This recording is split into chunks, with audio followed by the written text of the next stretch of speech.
Hello, a very good morning. Welcome to the Mega News at 6, live and direct from our studios on the 10th Avenue Extension, Greater Estate. My name is El Samuels. The news is also live across all our social media handles on MBN 360. Now we take a look at the headlines and many other stories coming up. PAC directs Riosu College of Education to recover 380,000 Ghana cedis student arrears. In business, Ghana must move from economic participation to asset ownership, says Sam Jonah.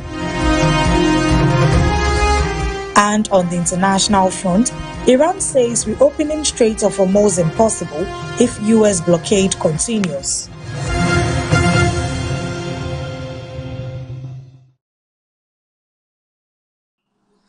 This and many more other stories coming up live from our studios here. The Public Accounts Committee, PSC, has directed the Riosu College of Education to adopt innovative strategies to recover a 380,315.23 Ghana cedis in outstanding student arrears, most of which is owned by alumni.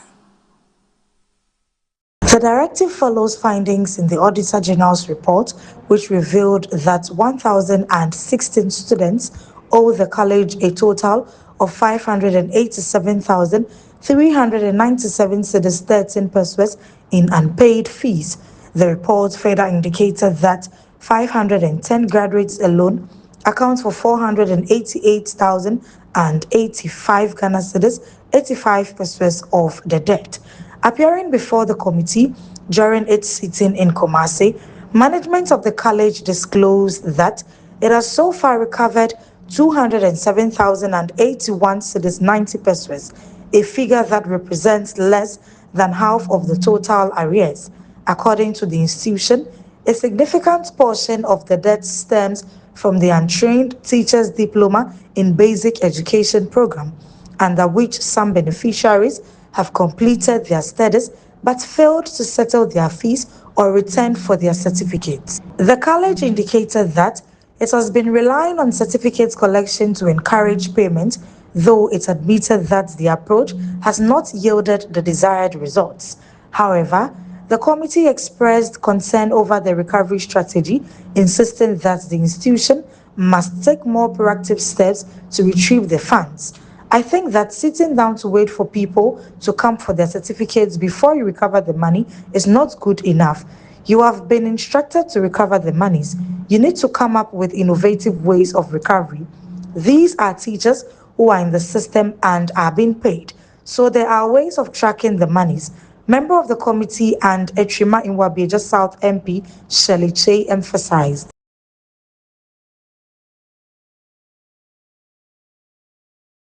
Now, moving on, Ghana's Minister for Foreign Affairs, Samuel Okudzeto Ablakwa, has called for a full-scale investigation into a reported xenophobic incident targeting Ghanaians in South Africa following a circulation of a disturbing viral video. The intervention comes after a viral video surfaced on social media showing a South African woman leading a youth group to confront a Ghanaian resident, accusing him of overstaying and calling for foreigners to return to their home countries rather than seeking opportunities abroad. In the widely circulated footage, the woman expressed frustration over immigration within the continent, declaring that Africans should focus on developing their own countries instead of relocating to others in search of better prospects. Responding to the incident in a Facebook post on Wednesday, April 22, 2026, Ablakwa disclosed that he had held a telephone conversation with his South African counterpart, Ronald Lamola, to address the situation. I called him on the trending videos about Ghanaians coming under extremely disturbing xenophobic attacks in South Africa, the minister stated. According to Ablakwa, the South African government has expressed concern over the incidents and assured Ghana of immediate action. The South African foreign minister has expressed his sympathy with the victims and promised full-scale investigations into the depressing incident. He noted, adding that authorities in South Africa are expected to brief African ambassadors on the matter. The minister also revealed that Ghana's diplomatic mission in South Africa, led by High Commissioner Benjamin Kwashi, has been actively coordinating a response and providing support to affected citizens. I am gladdened that so far, colleagues in our diplomatic mission have located the main victim in the viral video and are offering consular assistance. He's doing very well. No Ghanaian life has been lost, Ablakwa said. He urged calm among Ghanaians while reaffirming the government's commitment to protecting its citizens both at home and abroad under the administration of John Dramani Mahama. Let me assure compatriots that the Mahama administration remains uncompromising about the welfare and safety of Ghanaians both at home and abroad. We are determined to guarantee the protection of all citizens, he added. Despite the tensions, Ablakwa called for continued African unity, cautioning against allowing isolated incidents to undermine continental solidarity. May these regrettable incidents never quench our Pan-African love and solidarity for each other. The overwhelming majority of Africans are united and share an unbreakable bond. We shall not be divided by the hatred of a few fringe elements, he stated. Away from that viral video, we move straight to the Ashanti region where traffic has ground to a halt on the Kumasi-Accra highway after residents at Adansi 47 stretch blocked the road in a protest in its deteriorating condition. The residents cite frequent pedestrian knockdowns, excessive dust, and rising safety risks as reasons for the action, insisting the situation has become intolerable. The blockade has stranded travelers in both directions, forcing some to seek alternative routes. A traveler who witnessed an incident told City News that residents are refusing to clear the road until authorities take action. We are coming from Kumasi. When we got to the Adansi area, specifically Adansi Praso, and the villagers had blocked the road, no vehicle is passing in both directions. When we spoke to one of the townsfolk, he said they were upset with the government because they were promised the road would be fixed, she said. She added that concerns over health risk and fatalities linked to the dusty road have intensified tensions. They say the road has not been fixed for a long time and it is very dusty. Children are suffering, there are accidents and other issues. But what really triggered them was the death of a child recently.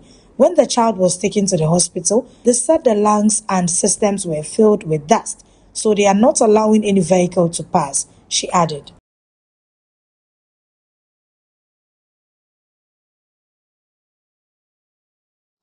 From the process of the Adansi accident, we go straight to the business. That's where renowned Ghanaian business leader said Sam Jonah has underscored the need to deepen economic empowerment by moving beyond participation in economic activities to meaningful ownership of strategic national assets.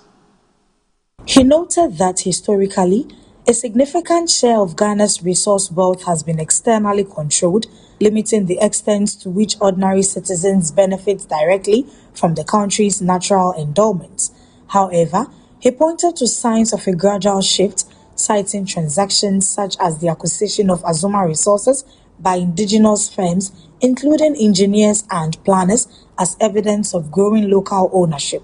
Sir Sam Jonah made the remarks at the official listing ceremony of Zen Petroleum Holdings PLC on the Ghana Stock Exchange on Wednesday, April 22, 2026. When Zen opens its shares to the public, it is not merely conducting a financial transaction. Indeed, it is extending an invitation. It is saying to every Ghanaian, this company is yours to own a piece of. That is empowerment in the most practical and meaningful sense of the word. I must say the developments of recent months have been most encouraging. The acquisition of Azuma resources by engineers and planners is a milestone I have watched with deep satisfaction. The acquisition of Damine Mine, likewise. These are not small events. These are Ghanaians taking ownership of Ghanaian resources. These are signals that we are slowly but surely moving into the right direction. Zen's decision to go public fits perfectly within this larger story. Indeed, it is perhaps a quiet but consequential revolution, a growing conviction among Ghanaians entrepreneurs that they do not have to remain perpetually small, perpetually private, perpetually dependent on foreign capital and foreign validation. I'm excited by what I see. Now, to the international front, Iranian's top negotiator says it is not possible to reopen the Strait of Hormuz due to blatant violation of the U.S.-Iran ceasefire. Those violations include the U.S. naval blockade of Iranian ports and warmongering by Israel on all fronts, says Mohammed Bagher Ghalibaf. Earlier, Iran seized 2 cargo ships in the Strait of Hormuz after Donald Trump extended the U.S.-Iran ceasefire. BBC Verify has located the attacks here while extending the ceasefire. Trump also said the U.S. blockade of Iranian ports would continue. Talks between the U.S. and Iran were due to resume in Pakistan this week, but are yet to start. The Strait of Hormuz is now too dangerous for all but a trickle of traffic.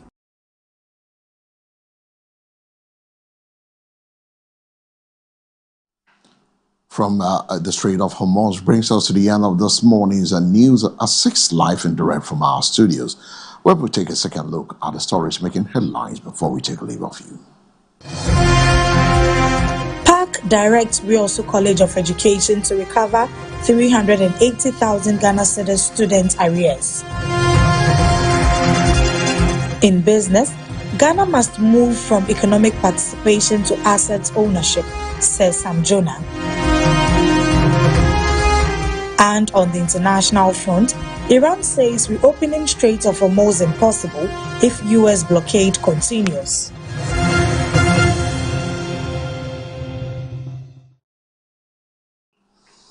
The news came to you live from our studios on the 10th Avenue Extension, Greater Estate, Noah Adugono. For more news, log on to MBN 360. The news was also live across our social media handles, YouTube, Facebook, X, and Instagram on MBN 360. Coming up, we'll bring the sports updates. My name is El Samuels. Stay with us.